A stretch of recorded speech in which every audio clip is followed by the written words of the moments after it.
څومره حسینې نندارې ته مخامخ ولاړ یو د پاک نبي ښکلې روضې ته مخامخ ولاړ یو هغه چې ما به په خوبونو کې لیدله مدام د خدای پاک فضل دی هغې ته مخامخ ولاړ یو او شکر دی خدایه چې زما ارمان دې هم پوره کړه زه او مورجانه مې کعبې ته مخامخ ولاړ یم اول خو ټولو ملګرو ته سلامونه د محفل صدر ډېر ښاغلی د لفظونو جادوګر د کتابونو خالق د پښتون ولس ترجمان رحمتشاه سایل صاحب مشر مېلمه منظورالحق صاحب په مونږ ډېر ګران حضرت دانش صاحب په د سبحان عبید صاحب اتحاد پرواز حکیم سید اوتر نیازک خان نیازک لاله درمان لاله که داسې نوم زما نه پاتې وي زما مرۍ خرابه ده بخښنه غواړم عدنان نسګل ونه یادوم هغه مې رور دی ناظم صاحب ډېره زیاته مننه وخت کمې مخصوصېږي ما چې اول مې څو خبرې کړې خو خبرې مې رانه غلطېږي دارۍ نه راله سر وهي لګیا دی قرضدار یې راته ور وهي لګیا دی او د مرغۍ د بچو چغې ترې راهیږي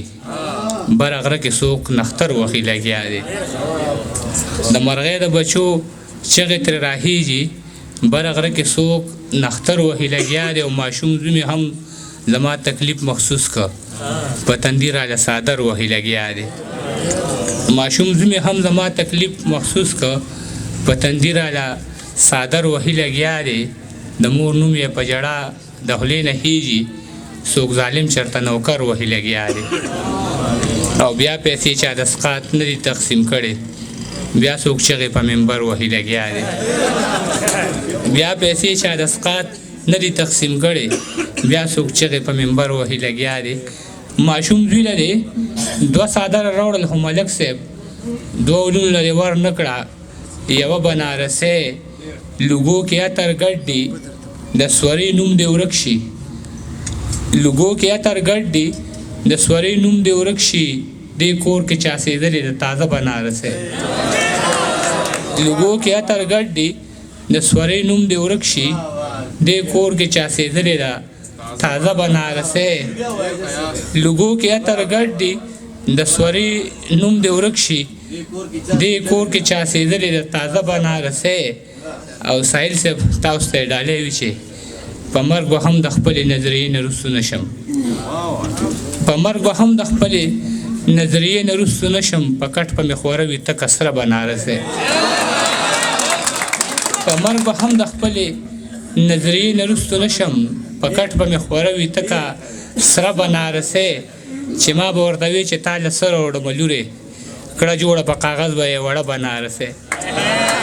څو شعرونه نور چې په بلې چغې کړي کارغان پته د دې نه لګي ستا د راتلو راته قربان پته د دې نه لګي او د کوټې هر ګوټ کې مو څاڅکو ته دشکې ایښې وي زموږ په کور کې د باران پته د دې نه لګي په کاغذ جوړه کړي په پنسل جوړه کړي ګوډۍ ورلوالی جوړې کړي په پنسل جوړه کړي ګوډۍ ورلوالی جوړې کړي ما ته د لوڼو د ارمان پته دې نه لګي د ظالمانو مخ کې حق خبره نشي کوي ما ته د خلکو د ایمان پته د دې نه لګي د ظالمانو مخ کې حق خبره نشي کوي ما ته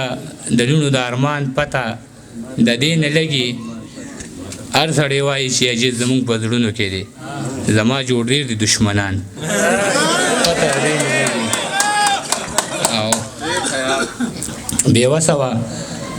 رواج ترېنه غوښته بنارسۍ بېوسه وه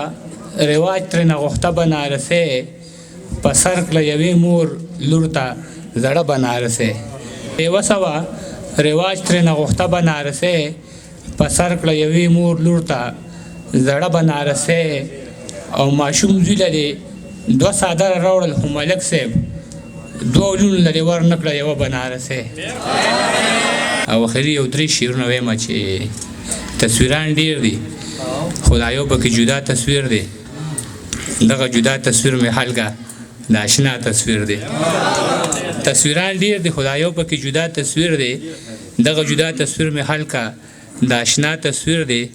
دا د سرو سپینو غر زمونږ د پښتونخوا تصویر دی. دا څوکیدار چې پې ولاړ دی دا زما تصویر دی. دا د سرو سپینو غر زمونږ د پښتونخوا تصویر دی. دا څوکیدار چې پې ولاړ دی دا زما تصویر دی. او یو ورله زور کوي پخپو بل په کورسۍ کې ناست دی. دا یو د خان دی او دا بل مې د بابا تصویر دی.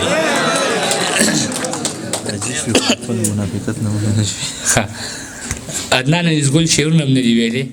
ما ته پته ولګېده دغه شعرونه ناظم صاحب غوښتنه و عدنان په نوم باندې دي چې د قبر په حاضه د دې ډیوې څه ضرورت و. د قبر په حاضه د دې ډیوې څه ضرورت و. ړندو ته په دیوال د آینې څه ضرورت و. افسوس دی چې سبا له به د بل خپو کې ټیټېږي ورک د شیدې سر ته د شملې څه ضرورت و. او دا چا چې قتل کړی دی حمزه له سزا ورکړې. ملک صاحب نو په دې کې د سورې څه ضرورت و. دا چا چې قتل کړی دی حمزه له سزا ورکړې. ملک صاحب نو په دې کې د سورې څه ضرورت و. حاجي شوې خو د خپل منافقت نه منې نه شوې. ظالمه ستا طواف ته د کعبې څه ضرورت و. او د خپلې بېوسۍ نه مې بلخا کرکه پیدا شوه. خانجي وې ستا بچي ته د بستې څه ضرورت و. او دیدن خو دې پرېږده چې غږ دې هم چېرته رانغی. اشنا د دومره ډېرې فاصلې څه ضرورت و. سحر نه تر ماښامه د جس په انتظار و چې نه راتلې اشنا نو د وادې څه ضرورت و.